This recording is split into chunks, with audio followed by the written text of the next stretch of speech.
ওরহমতুল্লাহ। আলহামদুলিল্লাহি ওয়াহদাহ ওয়াসসালাতু ওয়াসসালামু আলা মান লা নাবিয়্যা বা'দা আম্মা বা'দ। আউযু বিল্লাহি মিনাশ শাইতানির রাজীম। বিসমিল্লাহির রহমানির রহিম। ওয়া মা খালাকতুল জিন্না ওয়াল ইনস ইল্লা লিয়া'বুদুন। সমস্ত প্রশংসা আল্লাহ তাআলার, অতঃপর শান্তি অবতীর্ণ হোক আল্লাহ রসুল সাল্লাল্লাহু আলাইহি ওয়াসাল্লামের প্রতি। আজকে আমরা আমাদের এই দিনী বৈঠকে সংক্ষিপ্ত আলোচ্য বিষয় হচ্ছে মানব জীবনের উদ্দেশ্য কী হওয়া উচিত। এই বিষয়টিকে আমরা অপর আরেকটি নামে অভিহিত করতে পারি যে মানুষ সৃষ্টির উদ্দেশ্য ও লক্ষ্য। এমন কোনো সৃষ্টি জিনিস নেই যার পিছনে কোনো উদ্দেশ্য থাকে না। যখনই কোনো জিনিসকে কেউ তৈরি করে তখন কোনো একটা উদ্দেশ্য নিয়েই তৈরি করে। মানুষকে যে সৃষ্টি করা হয়েছে, অনুরূপ মানুষকে সৃষ্টি করার পিছনেও একটা উদ্দেশ্য আছে। এই যে মানুষের জীবন, আমরা যখন বেঁচে আছি, আমাদের এই জীবনের কি উদ্দেশ্য হওয়া উচিত, লক্ষ্য কি হওয়া উচিত। পৃথিবীতে নানা মত এবং নানা ধ্যান ধারণার মানুষ বিরাজ করে, যাদের চিন্তা ভাবনা আলাদা আলাদা। কেউ হয়তো বলবে যে এই পৃথিবীতে মানুষের লক্ষ্য উদ্দেশ্য হওয়া উচিত যে এই 2 দিনের দুনিয়াতে এসে আরাম আয়েশের জিন্দেগি পার করা।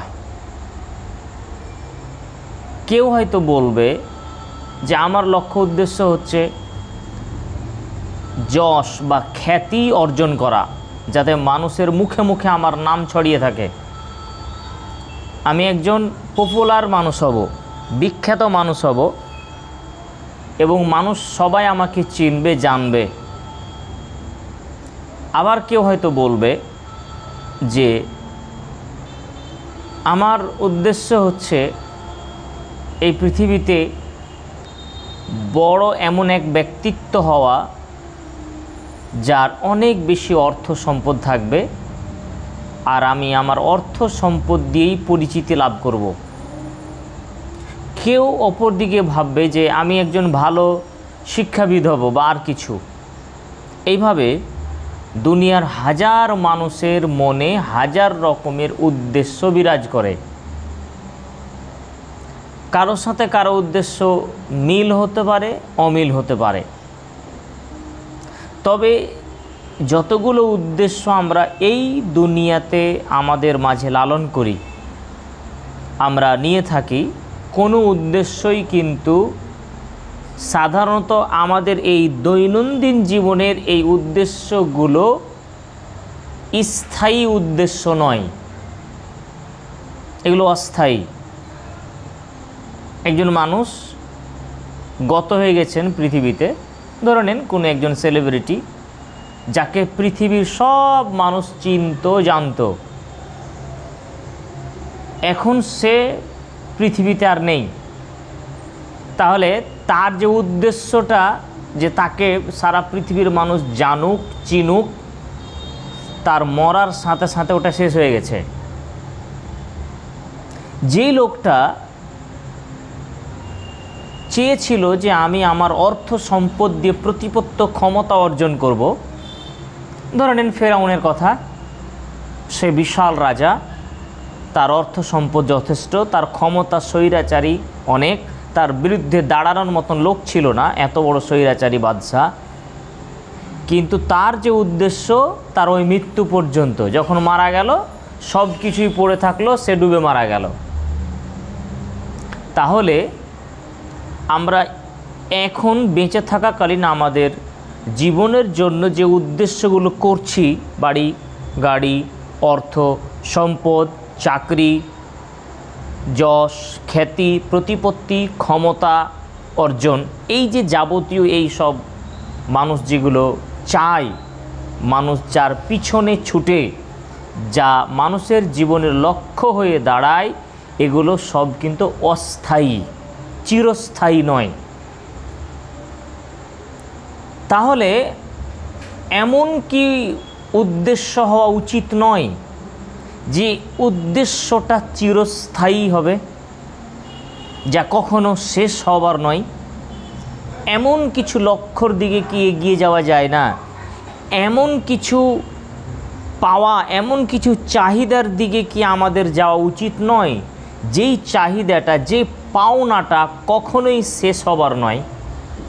এমন চাহিদা, এমন লক্ষ্য উদ্দেশ্য যদি থাকে, আর সেই লক্ষ্য উদ্দেশ্যের দিকে যদি আমি ধাপিত হই, তাহলে আমার জীবনের সার্থকতা আছে এখানে।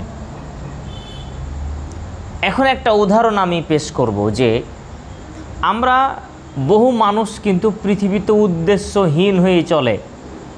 আমি শুরুতে বললাম যে যা সৃষ্টি তার পিছনে কোনো না কোনো উদ্দেশ্য আছে, কিন্তু মানুষ আজীব মানুষ যে যারা উদ্দেশ্যহীনও পৃথিবীতে চলে।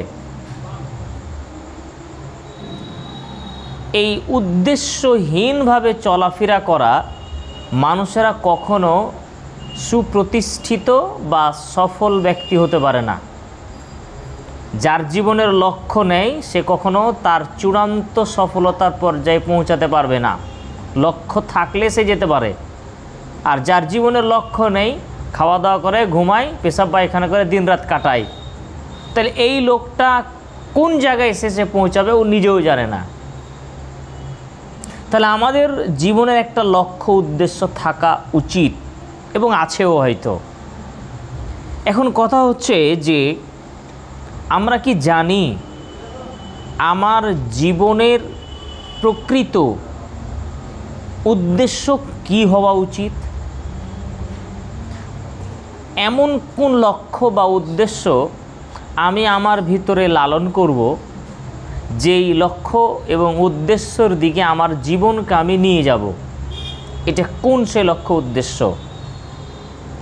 আমরা যেটা করি, আমাদের জীবনের লক্ষ্য স্থির করি, সেটা হচ্ছে এই দুনিয়াতে বেঁচে থাকার জন্য। একটা চাকরি আমি পেলে ভালো হতো, চাকরির পিছনে দিন রাত খেটে একাকার, এটা এই জীবনের জন্যই। এটা মৃত্যুর আগে আমের পাওনা, এটার জন্য। আমি একটা ভালো বাড়ি নির্মাণ করতে চাচ্ছি, যে বাড়িটাতে আমি থাকবো, আরাম আয়েশ করব, এটা এই জীবনের জন্য, মৃত্যুর আগে পর্যন্ত। এইরকমভাবে আমরা যেসব উদ্দেশ্যগুলো আমাদের মনের ভিতরে রাখি, তা ইহকালের কিছু ভোগ সামগ্রী, ইহকালীন কিছু সুখ স্বাচ্ছন্দ্য পাওয়ার উদ্দেশ্যে। কিন্তু এটা তো জীবনের প্রকৃত উদ্দেশ্য হলো না। মানুষের দেহের মৃত্যু হয়, মানুষের জীবনের মৃত্যু হয় না। মানুষের বডি মারা যায়, আত্মা কি কখনো মরে? আত্মা তো মৃত্যু হয় না। আত্মা প্রথমে ছিল, আত্মার একটা জগৎ আছে যেটাকে বলা হয় আলামে আরওয়াহ, রুহের জগৎ, আত্মার জগৎ। এই জায়গায় সমস্ত আত্মাগুলি আছে। ওইখান থেকে আল্লাহ তাআলা আত্মাকে পাঠিয়ে দেন মায়ের গর্ভে। যখন সন্তান আসে তখন আল্লাহ তাআলা আত্মাকে আদেশ করেন যে তুমি অমুক মায়ের গর্ভে চলে যাও। মায়ের গর্ভে এসে কিছুদিন থাকে, তারপরে ওই আত্মা আমার ভিতরে ছিল। আমি যখন মায়ের পেটে ছিলাম, আমার দেহে আত্মা আছে, আমি সহ আত্মা সহ পৃথিবীতে আসলাম। আবার আমার মৃত্যুর সময় আত্মাটা বেরিয়ে যাবে, আমি মারা যাব। আত্মা মরবে না, আত্মা বেরিয়ে যাবে, তাহলে আমার এই প্রাণ, এই দেহটা একবারে নিষ্প্রাণ হয়ে গেল। আবার কবর আমাকে শায়িত করা হবে, আত্মা আবার ফিরিয়ে দেওয়া হবে। তাহলে আত্মার মৃত্যু হচ্ছে না, আসলে বডির মৃত্যু হচ্ছে।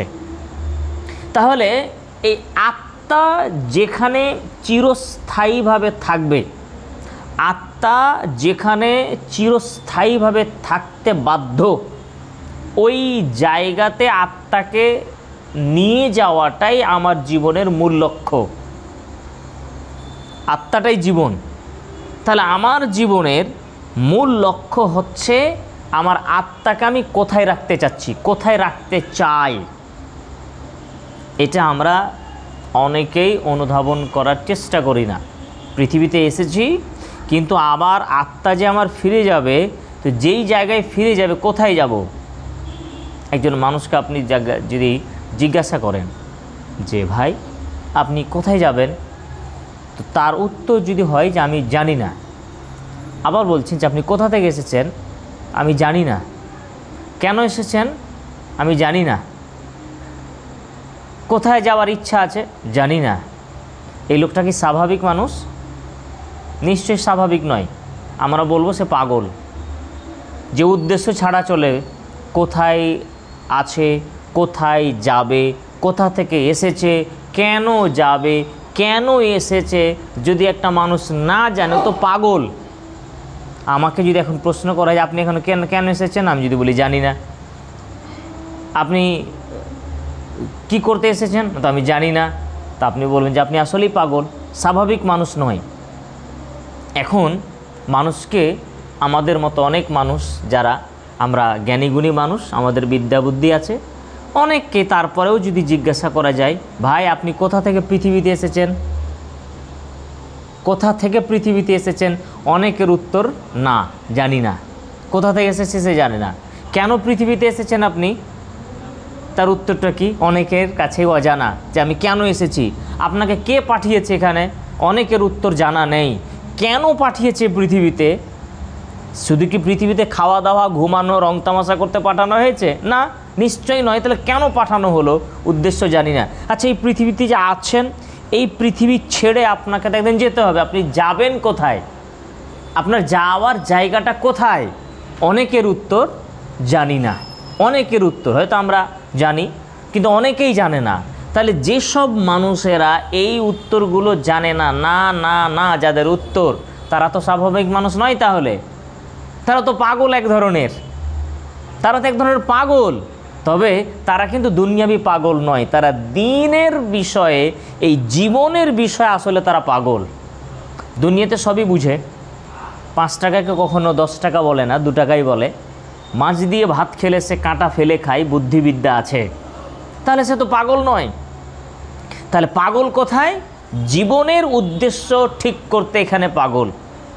তাহলে এখন আমরা তো পাগল নয়, আমাদের আল্লাহ বিদ্যা দিয়েছেন, বুদ্ধি দিয়েছেন, আমাদের বিবেক শক্তি আছে, ভাবনাবোধ আছে, আমরা চিন্তা করতে পারি, আমরা নানা রকম গবেষণা করতে পারি।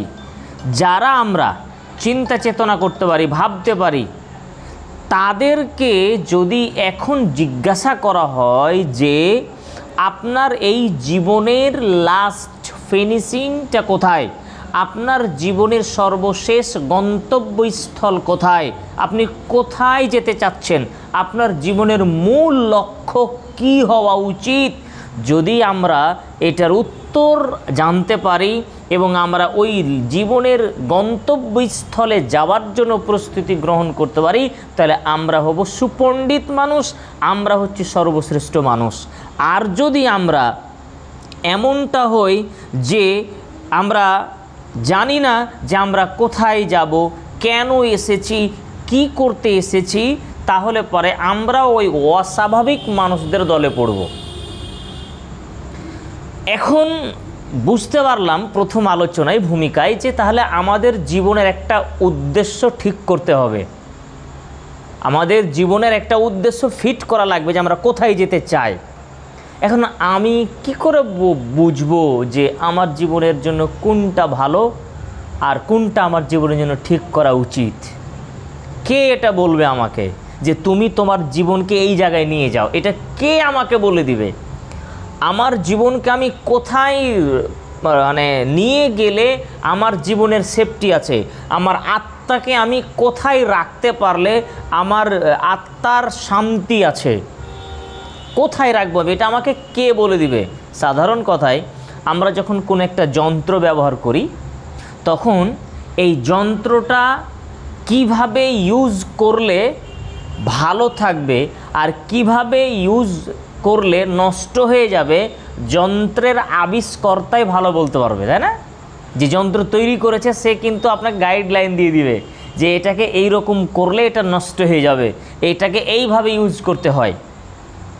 তাহলে আত্মার যে গন্তব্য, আত্মার যে উদ্দেশ্য, আমাদের জীবনের কি লক্ষ্য হওয়া উচিত, আমাদের জীবনকে কোথায় নিয়ে যাওয়া উচিত, এটা সবচেয়ে ভালো বলতে পারবেন যিনি আমাদের জীবনকে সৃষ্টি করেছেন, অর্থাৎ আল্লাহ তাআলা।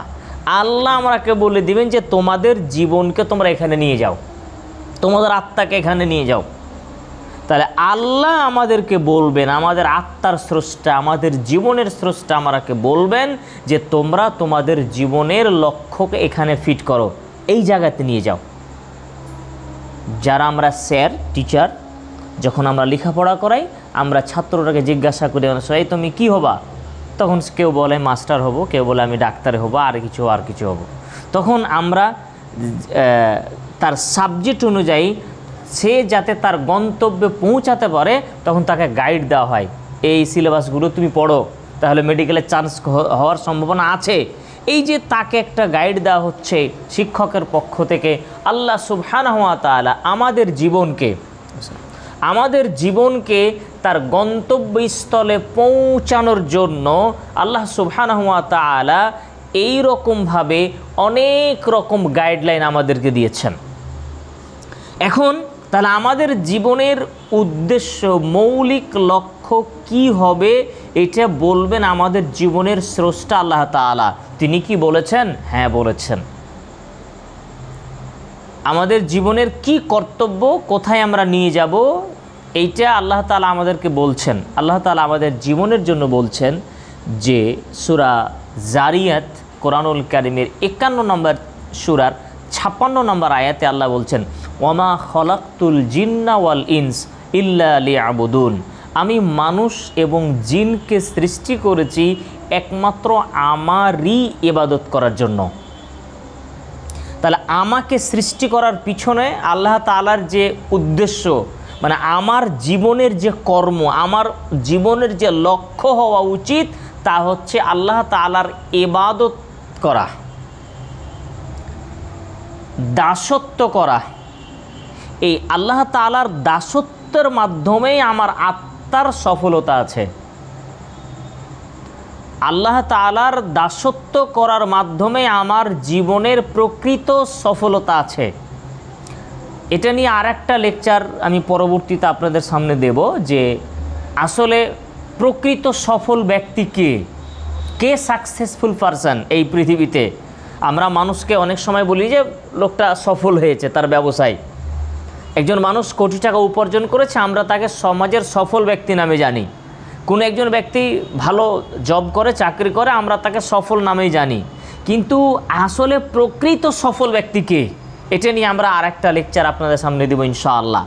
দ্বিতীয় আর একটা লেকচার সামনে দিব, সেটা হচ্ছে ইবাদত কেন করব, আমরা আল্লাহর ইবাদত কেন করব, এটা নিয়ে একটা আলাদা লেকচার ইনশাআল্লাহ দেওয়া যাবে।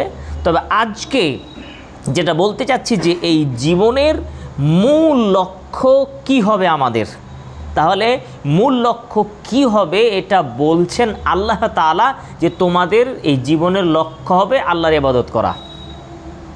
ইবাদত এটা হচ্ছে এই দুনিয়ার জীবনের মূল লক্ষ্য। এই দুনিয়াতে যদি নাকি আমরা আমাদের জীবনকে ইবাদত কেন্দ্রিক করি, কার ইবাদত? আল্লাহ তাআলার ইবাদত। কিন্তু আল্লাহ তাআলা অন্য কারো ইবাদত নয়। সূরা বাইয়িনাতে আল্লাহ তাআলা বলছেন, ওমা উমিরু ইল্লা লিয়াবুদুল্লাহ মুখলিসিনা লাহুদ্দিন, তোমাদেরকে আমি একমাত্র এটাই আদেশ করেছি যে তোমরা খালেসভাবে, বিশুদ্ধভাবে আমারই ইবাদত করবে। তাহলে এই দুনিয়ার মূল লক্ষ্যটা ইবাদত। এখন কথা হচ্ছে ইবাদত বলতে আমরা কি বুঝি?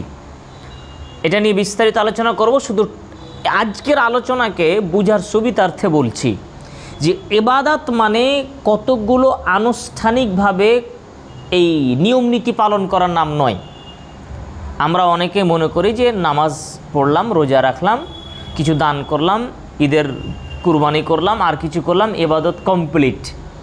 আসলে এগুলো ইবাদতের এক একটা অংশ, কিন্তু এই নয় যে এটাই ইবাদত আর কোনো ইবাদত নেই, এমনটা নয়। ইবাদত মানে হচ্ছে দাসত্ব করা। আরবি শব্দ আবদুন মানে হচ্ছে দাস, গোলামি করা। গোলাম বা দাস কাকে বলে? যার নিজস্ব কোনো স্বাধীনতা থাকে না, সেই তো দাস। মালিকের কথায় যার উঠা বসা খাওয়া দাওয়া হয়। তো 24 ঘন্টার প্রত্যেকটা মুহূর্তে যে ব্যক্তি আল্লাহ সুবহানাহু ওয়া তাআলার দাসত্ব করে, গোলামি করে, এই দাসত্ব করাটাই হচ্ছে আল্লাহ তাআলার ইবাদত করা। এই ইবাদতটা আল্লাহ তাআলার করার মাধ্যমে আল্লাহ সুবহানাহু ওয়া তাআলা আমাদের এই জীবনের উদ্দেশ্যকে ফিট করলেন যে এটা হচ্ছে তোমাদের জীবনের উদ্দেশ্য। এখন আমরা জীবনের উদ্দেশ্যকে জানলাম, ওই উদ্দেশ্য পূরণ করার পথ বা রাস্তা, এই পথ বা রাস্তা, এই সঠিক পথে যদি যাই তাহলে উদ্দেশ্যটা পূরণ করতে পারবো। বুঝতে পারলাম যে ইবাদতের এই দুনিয়াবি জীবনের উদ্দেশ্য আল্লাহর ইবাদত করা লাগবে। এখন এই যে উদ্দেশ্য পূরণ করব, তাহলে এই উদ্দেশ্য পূরণার্থে আমাকে একটা পথ বাছাই করতে হবে, যেই পথ দিয়ে গেলে আমার জীবনের উদ্দেশ্য আমি পূর্ণ করতে পারবো। পথটা কোনটা? পথ কোথায়? বহু মানুষ দেখবেন, হয়তো আপনাদের জীবনে এমনটা হয়েছে, আমাদের জীবনে অনেক সময় হয়, যখন বাইরে গেছি, কোনো একদিন একটা প্রোগ্রামে গেছি, তো প্রোগ্রামে গিয়ে অনেক রাত গাড়িতে যাওয়ার পরে যখন জালসা করে ফিরে আসছি, তখন রাস্তা কোনো এক জায়গায় কোথায় যে ভুল হয়েছে বুঝতে পারিনি। গাড়ি এমন জায়গায় পৌঁছেছে যে রাস্তা যেতে যেতে হঠাৎ করে বিশাল মাঠ, আর কোনো রাস্তাই নাই, রাস্তা ভুলে গেছি গভীর রাতে। অথচ আর একদিন বাইকে রাস্তা ভুল হয়েছিল, আপনাদের ইসলামপুর এদিকে আছে, ইসলামপুর পার করে বাহাদুরপুরের কাছাকাছি সম্ভবত, বৃষ্টি হচ্ছিল রাত্রিবেলা, এরকম সময় যাওয়ার সময় কীভাবে চলে গেলাম, আসার সময় আসতে গিয়ে কোথায় যে রাস্তা ভুল হলো বুঝতে পারছি না। হঠাৎ করে দেখছি যে একদম বিশাল আম বাগান, আর খুবই অন্ধকার, বাড়িঘর কিছুই নাই, কাদা, বাইক নিয়ে নেমে গেছি ওখানে করে। আমি বললাম যে রাস্তা তো ভুল, আসার সময় তো এটা দিয়ে আসিনি। ব্যাক করে গেলাম, ব্যাক করে গিয়ে কিছুটা গিয়ে একটা লোককে জিজ্ঞাসা করলাম যে আমরা মদনা যাব, তো কোনটা দিয়ে যাব? উনি বললেন যে এইদিকে গিয়ে বাম দিকে যাবেন। বাম দিকে কিছুটা গিয়ে আবার ওই তখনই আবার ওখানে আরেক জায়গায় ভুল হয়েছে, দিয়ে বাম দিকে গিয়ে আবার কোন দিকে ঢুকেছি, আবার দেখছি রাস্তা ভুল, প্রচুর কাদা। তো ওইখানে ভুল হওয়ার পর আরেকজনকে পিছনে এসে আবার জিজ্ঞাসা করলাম, তিনবার ভুল হচ্ছে একটা রাস্তা, এক রাত্রে আমার এটা ঘটনা। তৃতীয়বার আবার রাস্তা ভুল হয়েছে। এবার ভুল হয়েছে এমন অবস্থায় যে বিএসএফ রোড ধরেছি, রোড পেয়েছি, ভাবছি ওই রোড ধরে চলে যাব, তো ওই রোড ডাইরেক্ট যাচ্ছে ক্যাম্পে, তাও আবার বাংলাদেশের দিকে, বলছে ওইদিকে গেলে পিঠের চামড়া তুলে দিবে, এমন পরিস্থিতি হয়েছে। তো আল্লাহর রহমত যে একজনকে পেয়ে গেছি, রাস্তায় জিজ্ঞাসা করলাম, তো বলছে না এইদিকে যেবেন না, এতে তো বিএসএফ রোড, সামনে তো বিএসএফের ক্যাম্প আছে, ব্যাক করেন, দিয়ে ফিরে আসলাম। এই যে রাস্তা যদি সঠিক না হয় তাহলে পারে পথ হারিয়ে গিয়ে আমি ভুল পথে ঢুকে যাব। রাস্তা যদি কারো কোনো দিন বিপাকে পড়ে হারিয়ে যান, গভীর জঙ্গলে রাস্তা যদি কোনো দিন ভুল হয়ে যায়, তাহলে কিন্তু খুব কষ্ট আছে। গত কয়েক মাস আগে ঈদের পরে সম্ভবত আমরা 3-4 জন মিলে গিয়েছিলাম বীরভূমের ওইখানে করে, হয়তো মোবাইলে কেউ দেখেছেন নাকি, এক পাহাড়ে বাইক নিয়ে গিয়েছি। তো পাহাড়ের নিচু অংশে বাইকটা অনেকটা ঢুকে গিয়ে আমরা জঙ্গলের ভিতরেই বাইকটা রেখে দিয়ে হেঁটে ঘুরে ঘুরে পাহাড়ের উপরে চেপেছি। তো পাহাড়ের উপরে চেপে একদম সব উপরে চাপার পরে নামতে গিয়ে আমরা নামার সময় বাম দিকে রাস্তা না ঢুকে বুঝতে পারি ওর পাশ দিয়ে ডান দিকে রাস্তাতে নেমে গেছি। নেমে গিয়েছি তো পাহাড় থেকে পুরোই নিচে নেমে গেছি ওইটা দিয়েই, দিয়ে আর খুঁজেই পাওয়া যাচ্ছে না, কোথায় আছে বাইক আর কোথায় গেলাম রাস্তা। 1-1.5 ঘন্টা পর্যন্ত শুধু ওই পাহাড়কে চক্কর মারছি আর রাস্তা খুঁজছি, 1.5 ঘন্টা পর্যন্ত পাইনি, ক্লান্ত হয়ে গেছি। পাহাড়ের চতুর্দিক যেন ঘোরা হয়ে গেছিল আমাদের, কোথায় গেলাম। সে মানুষ যেদিকে যাবে, কিন্তু বাইক আছে ওখানে 3টা, আমার একটা বাইক আছে, সাহেব ডাক্তারের বাইক আছে, আর আরেকজনের। তাহলে এই রকম অবস্থায় পথ হারিয়ে গেলাম। আমরা বললাম যে আর কিছু করা যাবে না, যেখান থেকে রাস্তা হারিয়েছে আবার উপরে যেতে হবে। ওইখানে আবার চাপলাম সিঁড়ি দিয়ে প্রায় 1500 কিলোমিটার উপরে। ওখানে গিয়ে আবার তখন ওখানে গিয়ে জিজ্ঞাসা করলাম যে কোন রাস্তাটা আমরা দেখছি, কোথা দিয়ে এসেছিলাম। আমরা বললাম যে কয়েকটা বাড়ি ছিল, ওই বাড়ির পাশ দিয়ে এসেছি। বলে যে তোমরা এই রাস্তা দিয়ে এসছো, দেখি যে সত্যি ওই রাস্তা দিয়ে, মানে ওখানেই ভুল করেছি, ওপরেই একটু ভুল হওয়ার কারণে 1.5 ঘন্টা আমাদেরকে। আর ভীত সন্ত্রস্ত মনে মনে হালকা হয়েছিলাম যে রাত হয়ে গেলে তো বাইক খুঁজে পাওয়া যাবে না, থাকবো কোথায়, আর ইত্যাদি ইত্যাদি। তো রাস্তা ভুল হওয়াটা একটা মারাত্মক ব্যাপার। কিন্তু কখনো ভুল করে ট্রেনে বাসে চেপেছেন? কলকাতা যাওয়ার ইচ্ছে ছিল কিন্তু ট্রেন চলে গেছে শিলিগুড়ি, ওই দিকে ট্রেনে চেপে গেছেন, এবার কী হবে বলেন? শিলিগুড়িতে গিয়ে আপনি খুঁজছেন কলকাতা, কলকাতা তো হবে না তো। আপনি ধরেন একদম পেশেন্ট, নিজে সিরিয়াস পেশেন্ট, পিজি হসপিটালে যেতেন, আর এখন আপনার ডাক্তার দেখাবার এমার্জেন্সি প্রয়োজন। এখন ওই শিলিগুড়ি, মালদা টাউন বা আর কোথাও ওইদিকে গিয়ে আপনি ওই যে পিজি হসপিটাল যাব, তো কোথাও কিয়ামত পর্যন্ত পাবেন না। কেন? রাস্তায় ভুল হয়েছে, গাড়ি ভুল হয়ে গিয়েছে। সুতরাং আপনি যাওয়ার উদ্দেশ্য ঠিক করেছিলেন, উদ্দেশ্য ঠিক ছিল, কোথায় যাব? কলকাতা, পিজি হসপিটাল, উদ্দেশ্য ঠিক ছিল, কিন্তু রাস্তাটা ভুল ছিল। যেহেতু রাস্তা ভুল, উদ্দেশ্য ঠিক হলেও সঠিক জায়গায় পৌঁছানো যায় না। উদ্দেশ্য ঠিক হওয়ার সাথে সাথে রাস্তাটাও ঠিক হতে হবে, তাই তো? এইবার একটা প্রশ্ন এখানে আপনাদের সাথে, আমাদের জীবনের উদ্দেশ্য, আমরা আমাদের জীবনকে নিয়ে যাব লাস্ট ফিনিশিংয়ে, সব শেষে আমরা আমাদেরকে কোথায় দেখতে চাই? জান্নাতে। কে চায় না জান্নাতে যেতে? সবাই চাই, সবার উদ্দেশ্য জান্নাত যাব। কেউ একটা লোক বলবে না যে আমি জাহান্নামে যাব। হ্যাঁ, এক ধরনের লোক বলে, যাদের লম্বা টুপি আছে, এরা বলছে যে একটা কি গাজাল বলছে না, যে আমি ভয় পাই না জাহান্নাম, এরকম বলছে না, যে আমি জাহান্নামকে ভয় পাই না, আমি জান্নাত চাই না, খালি আল্লাহ যদি খুশি হয় তাহলেই হবে আমার উপরে। আবার আর একজন বলছে যে আল্লাহ যদি খুশি হয় আমাকে জাহান্নামে দেয় তবুও চলে যাব, কিন্তু আল্লাহর খুশিটা হলেই হলো। আশ্চর্য ভণ্ডামি কথা এগুলো। কোরআনুল কারিমের একাধিক শত শত আয়াত আল্লাহ তাআলা বারবার মানুষকে বলছেন যে তোমরা জাহান্নামকে ভয় করো, জাহান্নামকে ভয় করো আর জান্নাতের আশা করো। কোরআন আল্লাহ পাঠিয়েছেন, শত শত নয় লক্ষ লক্ষ নবীকে পাঠিয়েছেন মানুষকে কি করার জন্য? জান্নাতে নিয়ে যাওয়ার, জাহান্নাম থেকে বাঁচার জন্যই তো। এটাই তো কোরআনের মূল উদ্দেশ্য ছিল। অথচ ওই ভণ্ড বাবা বলছে যে আমি জাহান্নামকে ভয় পাই না, জান্নাত আমার দরকার নেই, আল্লাহ যদি খুশি হয়ে জাহান্নামে দেয় তবুও থাকবো, কিন্তু আল্লাহ খুশি হলেই হলো। এগুলো পাগলের কথা, এগুলো জ্ঞানী মানুষের কথা নয়। আল্লাহ কি খুশি কারো ওপর হলো কি আর জাহান্নামে দিবে? ওকে তো জাহান্নামে দিবে না। তো যাই হোক, আমার আলোচনার উদ্দেশ্যটা সেটা নয়। আমি যেটা বলতে চাচ্ছি যে তাহলে আমাদের সবার লাস্ট একটা উদ্দেশ্য, এবং এটা হচ্ছে মূল উদ্দেশ্য জীবনের, সবাই আমরা জান্নাতে যেতে চাই, জান্নাত পেতে চাই।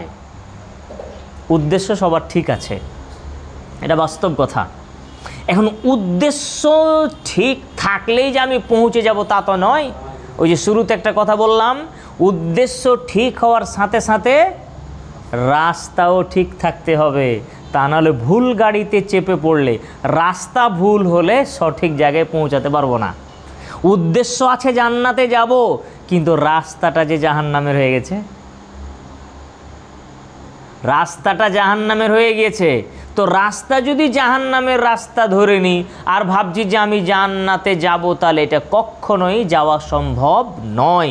তাহলে এখন আমরা একটু ভেবে দেখতে হবে, জান্নাতে তো যাব, তা আমি যে রাস্তার ওপরে আছি এখন এই মুহূর্তে যে রাস্তায় চলছি, আমার রাস্তাটা আমাকে একটু দেখতে হবে, যাচাই করতে হবে রাস্তার মোড়ে দাঁড়িয়ে, ভাই এই রাস্তাটা কোথায় যাচ্ছে গো, জান্নাতে না জাহান্নামে? যারা রাস্তা চেনে তাদেরকে জিজ্ঞাসা করতে হবে আমার রাস্তাটা কি জান্নাতের, আমার রাস্তাটা কি জান্নাতের। এটা কারাকে জিজ্ঞাসা করবেন না? তো আল্লাহ তাআলা তাও বলে দিচ্ছেন। আমরা যে সূরা ফাতিহাতে বারবার বলি ইহদিনাস সিরাতাল মুস্তাকিম, এখন আপনি কিভাবে চিনবেন যে রাস্তা কোনটা জান্নাতের আর কোনটা জাহান্নামের? আল্লাহ বলছেন তোমরা আমার কাছে চাও, আমাকে বলো আল্লাহ তুমি আমাদেরকে সিরাতে মুস্তাকিম, সহজ সরল পথটা দেখাও। তো সহজ সরল পথ কোনটা? না ওই পথটা সিরাতাল্লাযীনা আনআমতা আলাইহিম, আল্লাহ যারা তোমার পথে চলে, যাদেরকে তুমি পুরস্কৃত করেছো, তোমার পুরস্কার প্রাপ্ত বান্দাদের রাস্তাটা আমাকে ধরাও, তোমার পুরস্কার প্রাপ্ত বান্দাদের রাস্তায় আমাকে চালাও। তাহলে আল্লাহর পুরস্কৃত বান্দা কারা? আল্লাহর পুরস্কার পেয়েছে, আল্লাহর পুরস্কার জান্নাত। তাহলে জান্নাতি মানুষ কারা? নাম্বার 1 আন-নবিয়্যুন, নবীগণ, নবীদের রাস্তাটা জান্নাতের রাস্তা। শহীদ যারা আল্লাহ রাস্তায়, তাদের রাস্তা জান্নাতের রাস্তা। সত্যবাদী যারা, তাদের রাস্তা জান্নাতের রাস্তা। সলেহ নেককার পরহেজগার বান্দা যারা, তাকওয়াওয়ালা আল্লাহ ভীরু বান্দাদের রাস্তা হচ্ছে জান্নাতের রাস্তা। এবার দেখতে হবে নবীদের রাস্তা, আপনার পরহেজগার মানুষের রাস্তা, সিদ্দিক শহীদদের রাস্তা, এদের রাস্তায় আমি চলছি কি চলি না? যারা এই দুনিয়াতে পরহেজগার মানুষ, আল্লাহ ভীরু মানুষ, তাদের কাছে আমাদের যাচাই করে নিতে হবে। যারা এই দুনিয়াতে পরহেজগার মানুষ, আল্লাহওয়ালা মানুষ, আল্লাহকে ভয় করে চলে, তাদেরকে দিয়ে আমার রাস্তাটাকে যাচাই করতে হবে যে ভাই আমি এইভাবে চলাফেরা করছি, তো এই রাস্তাটা কি আমার ঠিক আছে? তো হ্যাঁ, রাস্তাকে অবশ্যই যাচাই করা উচিত, অবশ্যই। তা না হলে পথ যদি হারিয়ে যায়, তাহলে কোন জঙ্গলে পথ হারিয়ে যাবেন খুঁজে পাওয়া মুশকিল তখন। অতএব যারা আমরা এটা মনে করব যে আমাদের পথটা ভুল হয়ে গেছে, মনে হচ্ছে সন্দেহ লাগছে যে আসলে জান্নাতের পথে মনে হচ্ছে নাই, গাড়িটা মনে হয় উল্টে ধরা হয়েছে, তাহলে পরের স্টেশনে নেমে যান। গাড়ি যদি ভুল হয়, রাস্তা যদি ভুল হয়, তাহলে অত দূরে যেতে হবে না। এখানে ট্রেন ধরেছেন, তাহলে পরের স্টেশনে গাড়ি থামলেই নেমে যাবেন আপনি। যত দূর যাবেন তত দূর থেকে ক্লান্ত হয়ে ঘুরে আসতে হবে। আবার এমনও হতে পারে যে এমন জায়গায় পৌঁছে গেছে যে ঘুরে আসার সম্ভাবনাই নাই। সুতরাং আল্লাহ সুবহানাহু ওয়া তাআলা এই জীবনের উদ্দেশ্যকে এইভাবে আমাদের সামনে পেশ করছেন, যাতে করে আমরা তার পথে চলে আমরা জান্নাত কামনা করতে পারি, জাহান্নাম থেকে বাঁচতে পারি। সম্মানীয় উপস্থিতি, তাহলে জীবনের পথ যে সঠিক পথ, এই পথটাও নির্বাচন করতে হবে। তাহলে সঠিক পথ হচ্ছে নবীদের পথ, শহীদদের পথ, সিদ্দিকদের পথ, আল্লাহ ভীরুদের পথ। এই পথে চললে আমরা আমাদের জীবনের সঠিক উদ্দেশ্যে পৌঁছাতে পারবো ইনশাআল্লাহ। এরপরে এখন জীবনের রাস্তাটা সঠিক পথে চললাম, সঠিক পথটা ধরলাম, তো সঠিক পথে চলবো কিভাবে? সঠিক পথে চলবো কিভাবে? তার জন্য আল্লাহ সুবহানাহু ওয়া তাআলা আমাদের জন্য গাইড দিয়েছেন। দেখবেন আল্লাহ তাআলা এমন নন যে মানুষকে সৃষ্টি করে দিয়ে জঙ্গলে ফেলে দিয়েছেন যে তোমরা তোমাদের রাস্তা খুঁজে নাও, এমনটা নয়। কিন্তু পথ দেখানেওয়ালা, পথ প্রদর্শক যাকে বলা হয়, গাইডলাইন। দেখবেন ট্যুরে গেলে আপনাদের ওই কিছু গাইডলাইন থাকে না, যে বলে না যে গাইড লাগবে, তার মানে আপনাকেও বুঝিয়ে দিবে যে এটা এরকম ব্যাপার। তো যে পৃথিবীতে এসেছি, আল্লাহ সৃষ্টি করেছেন কেন বলে দিলেন। 2, আমার জীবনের কি উদ্দেশ্য হবে তা বলে দিলেন। আবার বলে দিচ্ছেন যে সঠিক রাস্তা কোনটা, ওটা ধরো, সঠিক রাস্তাটাও বলে দিলেন। এবার হচ্ছে সঠিক রাস্তায় চলবা কিভাবে, ওটাও বলছেন। কিভাবে চলবা সেটাও আমাদেরকে বলে দিচ্ছেন। এই সঠিক রাস্তায় যাতে চলতে পারি, প্রথমত তিনি আমাদের শিক্ষক দিয়েছেন। শিক্ষক হচ্ছেন নবীগণ। নবীগণের পরে দ্বিতীয় নম্বরে শিক্ষা হচ্ছে আল উলামা ওয়ারাসাতুল আম্বিয়া। যারা ওলামা, ওলামা হচ্ছে আলেম, আলেমের বহু বচন ওলামা, যারা দ্বীনের জ্ঞানের অধিকারী, যারা শরীয়ত সম্মত চলাফেরা করে, যারা আল্লাহ তার রাসূলের দ্বীনের জ্ঞান রাখে, এরা হচ্ছে আমাদের টিচার। এনারা আমাদেরকে গাইডলাইন করবেন। তো উনি নিজের মন থেকে করবেন না, আল্লাহ তাআলা একটা সিলেবাসও দিয়েছেন। শুধু ছাত্রও থাকবে, মাস্টার থাকবে আর বই থাকবে না, তাহলে পড়াশোনা হবে না। একটা বইও দরকার, সিলেবাস দরকার। এই সিলেবাস আল্লাহ তাআলা আমাদেরকে দিয়ে দিলেন যে এই সিলেবাসে যা যা আছে তোমরা কমপ্লিট করো। সেটা হচ্ছে আল কোরআনুল কারীম এবং রাসূল সাল্লাল্লাহু আলাইহি সাল্লামের মুখনিসৃত সহিহ হাদিস। এই দুটো সিলেবাস আমাদের, কোরআন এবং সহিহ হাদিস, এই দুটো সিলেবাস দিয়েছেন। এই দুটো সিলেবাস অনুসরণ করে এখানে রাস্তার গাইডলাইনটা দেওয়া আছে। গাইডলাইন দেখবেন, আপনি একটা মোবাইল কিনেছেন, তার ভিতরে একটা কাগজ ছিল। একটা ছোট্ট মেশিন কিনবেন, ওর ভিতরে একটা কাগজ আছে। ওই কাগজে কিন্তু দেওয়া আছে যে ওইটার ব্যবহার বিধি, ব্যবহার বিধি কীভাবে ব্যবহার করবেন, এইভাবে ব্যবহার করবেন। এটা পানিতে ফেলে দিবেন না, না তো নষ্ট হয়ে যাবে। ওপর থেকে ছুঁড়ে ফেলবেন না, তো ভেঙে নষ্ট হয়ে যাবে, ইত্যাদি ইত্যাদি। এইদিকে বাদাম মানে এই দিকের যে সুইচ টিপলে এটা হয়, এদিকের সুইচ টিপলে এই হয়, ইত্যাদি ইত্যাদি। প্লে বাটনে চাপ দিলে কি হবে? চলতে থাকবে, তাই না? অফ বাটনে চাপ দিলে সেটা অফ হয়ে যায়, বন্ধ হয়ে যাবে, ইত্যাদি ইত্যাদি। তাহলে এই যে গাইডলাইনটা একটা গাইড বুকে দেওয়া হলো, যাতে করে যে আবিষ্কারকর্তা, যে টিভি আবিষ্কার করেছে, মোবাইল আবিষ্কার করেছে, ও তার আপনাকে এসে ওই চালিয়ে দিবে না, এই দেখো তোমাদের এটা সেটিং, এটা প্লে স্টোর, এরকম ব্যাপার নাই। উনি গাইডলাইন দিয়েছেন, আপনি স্ক্রিনে দেখতে পাচ্ছেন, আপনি আপনার মতন করে চালান। আপনাকে দিয়ে দিয়েছেন, উনি বলে দিয়েছেন যে এটা এরকমভাবে চালাতে হয়। তার মতো করে আমরা চালাই, তার মতো করেই চালাই। উনি মোবাইলের যে মানে ফ্যানশন দিয়েছেন, উনি সৃষ্টিকর্তা, যে মোবাইল তৈরি করেছেন, তো তিনি যে মোবাইলের ভিতরে যে ফ্যানশন দিয়েছেন, সেটা আমি আর আপনি চাইলে সেখান থেকে উড়িয়ে দিতে পারি না, চাইলে আমি তার পরিবর্তন করতে পারি না। ওর ভিতরে যা ফ্যাসিলিটি দেওয়া আছে ওটার ভিতরেই আমাকে কাজ করতে হবে, তার বাইরে কাজ করতে পারছেন না আপনি, তাই না? এখন আপনার মোবাইলে যে ক্যামেরা সেট করে দেওয়া হয়েছে, এখন ক্যামেরার যে মেগাপিক্সেল দেওয়া হয়েছে, সেটা আপনি চাইলে ওই ক্যামেরাতে আপনি বাড়াতে পারবেন না, অন্য ক্যামেরা লাগবে, সেটা আলাদা ব্যাপার। কিন্তু ওই ক্যামেরাতে আপনি কী করে বাড়াবেন? হবে না। যে র্যাম দিয়েছে তার নির্দিষ্ট পরিমাণ, সেটাই আপনাকে ইউজ করতে হচ্ছে, তার বেশি আপনি পারছেন না। যে মেমোরি দেওয়া হয়েছে সেটাই আপনাকে ইউজ করতে হচ্ছে। তাহলে পরে সৃষ্টিকর্তা যেটা দিয়ে দিয়েছে তা আপনি আর আমি পরিবর্তন করতে পারছি না। আল্লাহ তাআলা হচ্ছেন মানুষের সৃষ্টিকর্তা, আমার আপনার সৃষ্টিকর্তা। সুতরাং তিনিও আমাদেরকে এরকম গাইডলাইন দিয়ে দিয়েছেন, কিভাবে আমি আমার জীবনকে ব্যবহার করব, আমার আত্মাকে আমি কিভাবে ইউজ করব, এটা তিনি দিয়ে দিয়েছেন কোরআনুল কারিমে, তার নবীকে দিয়ে হাদিসে, যে তোমরা এইভাবে তোমার জীবনকে চালাবে, এটা করবে না, এটা করো, এইরকম করো, ইত্যাদি। তিনি কিছু আদেশ করেছেন, কিছু নিষেধ করেছেন। সব জায়গাতেই, সব ক্ষেত্রেই কিছু পালনীয় থাকে, কিছু বর্জনীয় থাকে। যেটা যেগুলো করলে ওই যন্ত্রটা ভালো চলবে, আর যেটা না করার সেটা যদি করেন তা যন্ত্রটা ওই তখনই খারাপ হয়ে যাবে। এখন এই মোবাইলটা পানিতে ডুবাতে নিষেধ করা আছে, আমি ভাবছি যে একবার ডুবিয়েই দেখি কেমন হয়, যে 2 মিনিট ডুবিয়ে উঠিয়ে রেখি, তার চলবে? ওটার প্রুফ না হলে হবে না। তাহলে পারে যে যাকে যেই সিস্টেমে দেওয়া হয়েছে তাকে ওই রকমভাবে চালালে সে কি চলবে, ও ভালো থাকবে, ঠিক থাকবে। আর তাকে যদি উল্টাভাবে চলান, ফ্যানটা ঘুরছে, একটা নেগেটিভ একটা পজিটিভ তার আছে, তাই তো? তাহলে নেগেটিভ আর পজিটিভ দুটো তার লাগিয়ে রাখছেন, ফ্যানটা চলছে। এখন আপনি ভাবছেন যে 2 জায়গায় লাগাতে হয়। এখন আপনি যদি বলেন যে না, দুটাকে এক জায়গায় লাগাবো, নেগেটিভ পজিটিভ, তো কী হবে? শর্ট মারবে না?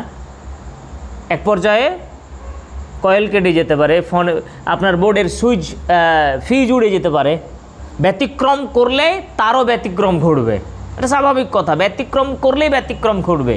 আর একটা জিনিস উদাহরণ, কান দিয়ে আমি শুনি, এখন আপনি যদি চেষ্টা করেন যে কান দিয়ে দেখার চেষ্টা করব, চোখ বন্ধ করে কান দিয়ে দেখব, হবে?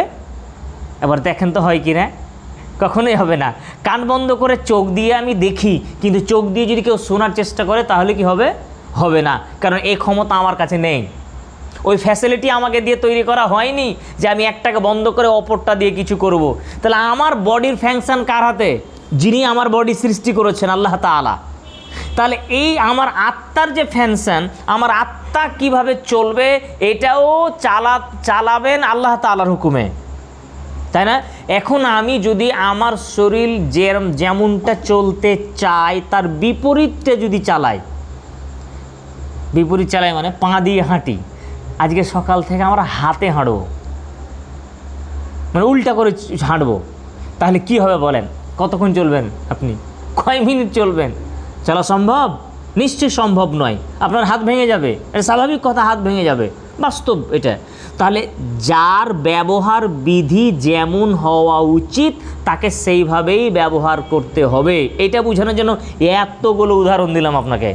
যার ব্যবহার যেমন হওয়া উচিত তাকে সেভাবেই ব্যবহার করতে হবে। ভালো করে এই বাক্যটা ঢুকেন, তাহলে পরের কথাটা বুঝতে সুবিধা হবে। যাকে যেমন করে ব্যবহার করা উচিত তাকে তেমনভাবেই ব্যবহার করতে হবে। তার বিপরীত ব্যবহার করলে তার লংজিভিটি নষ্ট হবে, তার চরিত্র নষ্ট হবে, তার বৈশিষ্ট্য নষ্ট হবে, যন্ত্রটা নষ্ট হয়ে খারাপ হয়ে যাবে, বেকার হয়ে যাবে, তাই তো নাকি? এখন আমার আর আপনার আত্মার জীবনের ব্যবহার বিধি আল্লাহ তাআলা দিয়েছেন। আল্লাহ দিয়েছেন তো যে তোমার আত্মাকে এরকম করে চালাও। এখন যদি আমি আমার আত্মাকে তার বিপরীত চালাই, বুঝতে পারলেন না কথা? এখন আমার জীবনকে আল্লাহ বলেছেন তোমার জীবনকে তুমি এই রাস্তায় চালাও। কোন রাস্তায়? ইহদিনাস সিরাতাল মুস্তাকিম, এই রাস্তায় চালাও। আমি এখন সিরাতে মুস্তাকিমে চালাচ্ছি না, আমি চালাচ্ছি সিরাতুশ শয়তান। তাহলে আমার জীবনটা যেভাবে ব্যবহার হওয়া উচিত ছিল তার বিপরীত ব্যবহার হচ্ছে। তাহলে যেটাই মানে উল্টাভাবে ব্যবহার হবে তার বৈশিষ্ট্য, তার চরিত্র, তার গুণাগুণ থাকবে,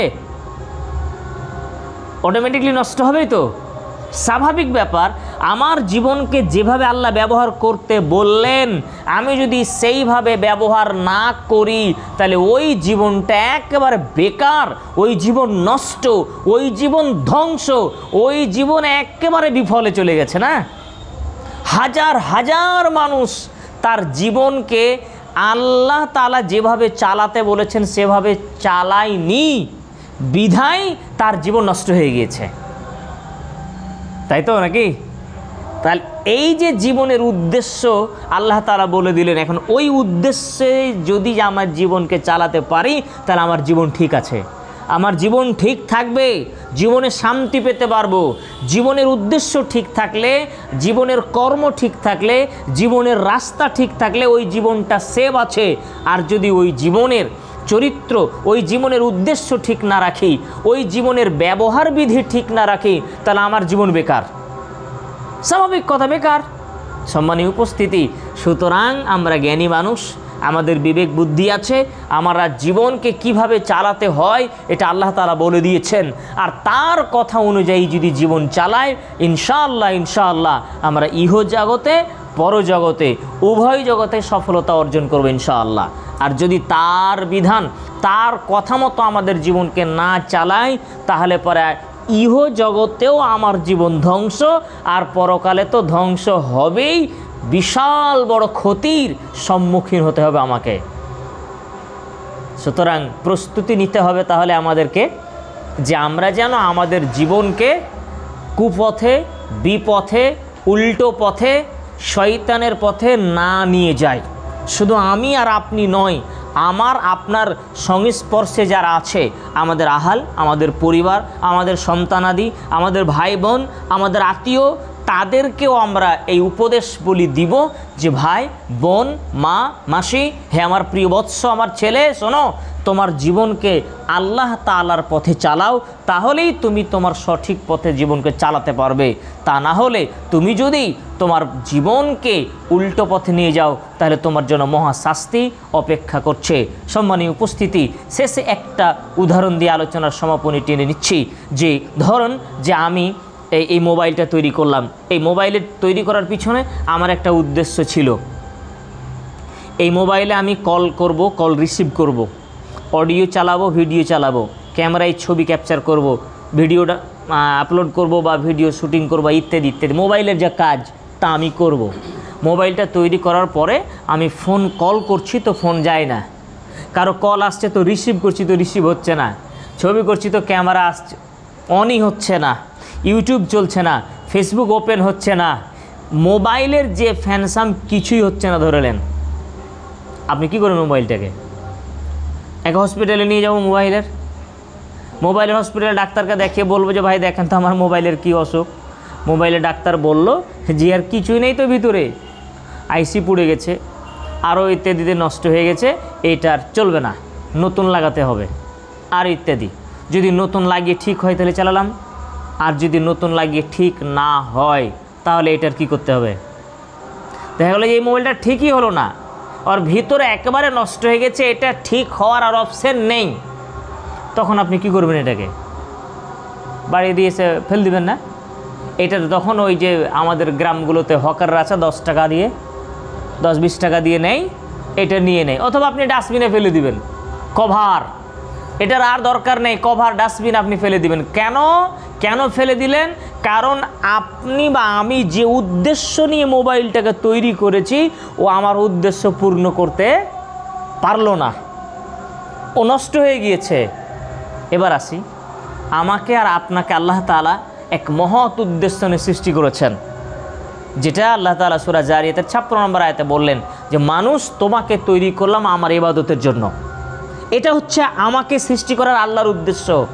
এখন আমি আর আপনি এসে আল্লাহর উদ্দেশ্য পূরণের চেষ্টা করছি না, বরং তার আরও অবাধ্যতা করছি, সীমা লঙ্ঘন করছি, তার উপরে জুলুম করছি, অন্যায় করছি, অপরাধ করছি। আল্লাহ যে উদ্দেশ্য নিয়ে তৈরি করলেন সেই উদ্দেশ্য বাস্তবায়ন করলাম না।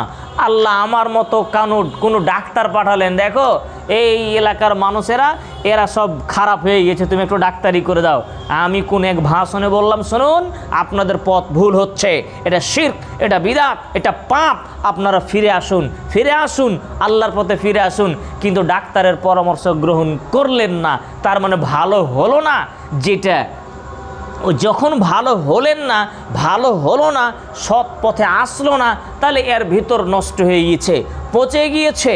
এখন যার ভিতর নষ্ট হয়ে গেল, যার ইমানের কয়েল পুড়ে গেল, যার ইমানের আইসি নষ্ট হয়ে গেল, যার ইমান বলে কোনো জিনিসই অন্তরে আর থাকলো না, এই লোকটাকে, যেই ব্যক্তিকে আল্লাহ মহৎ উদ্দেশ্য তৈরি করলেন যে তুমি আমার ইবাদত করবা, এখন আমার উদ্দেশ্য এই মোবাইল পূর্ণ করলো না বলে আমি একটা ডাস্টবিনে চালিয়ে দিলাম। আল্লাহ আমাকে যে উদ্দেশ্য নিয়ে সৃষ্টি করলেন, আমিও আল্লাহর উদ্দেশ্য পূর্ণ করলাম না, বরং তার বিপরীতে তার সাথে আরও অন্যায় করলাম, অবদ্ধতা সীমা লঙ্ঘনে লিপ্ত হলাম। আল্লাহ আমাকেও ওইভাবে ডাস্টবিনে ছুঁড়ে ফেলে দিবেন, যেভাবে মোবাইল আমি ছুঁড়ে ফেললাম। আল্লাহর ডাস্টবিন এক ভয়ঙ্কর জায়গা, আল্লাহর ডাস্টবিন এক কঠিনতম শাস্তির জায়গা, তার নাম জাহান্নাম। সুতরাং এই জাহান্নাম থেকে বেঁচে থাকার চেষ্টা করতে হবে এবং আমাদের জীবনকে সঠিক গন্তব্যস্থলে নিয়ে যাওয়ার চেষ্টা করতে হবে। আল্লাহর কাছে আমরা দোয়া করব শেষ পর্যায়ে, আল্লাহ তুমি আমাদের জীবনকে সঠিক জায়গায় অর্থাৎ তোমার জান্নাতে নিয়ে যাওয়ার পথ আমাদের বাতলে দাও। আমরা যেন সবাই নিজ নিজ কর্ম ভালো সৎতা অর্জন করে তোমার সন্তুষ্টি অর্জন করতে পারি। আল্লাহুম্মা আমিন। তুমি আমাদের প্রতি খুশি হও, আমাদেরকে তুমি জান্নাত নসিব করো, জাহান্নাম থেকে রক্ষা করো। আল্লাহুম্মা আমিন। ওয়া আখির দাওয়ানা আলহামদুলিল্লাহি রাব্বিল আলামিন। সুবহানাকা আল্লাহুম্মা ওয়া বিহামদিকা আশহাদু আল্লা ইলাহা ইল্লা আনতা আস্তাগফিরুকা ওয়া আতুবু ইলাইক। আসসালামু আলাইকুম ওয়া রাহমাতুল্লাহি ওয়া বারাকাতুহু।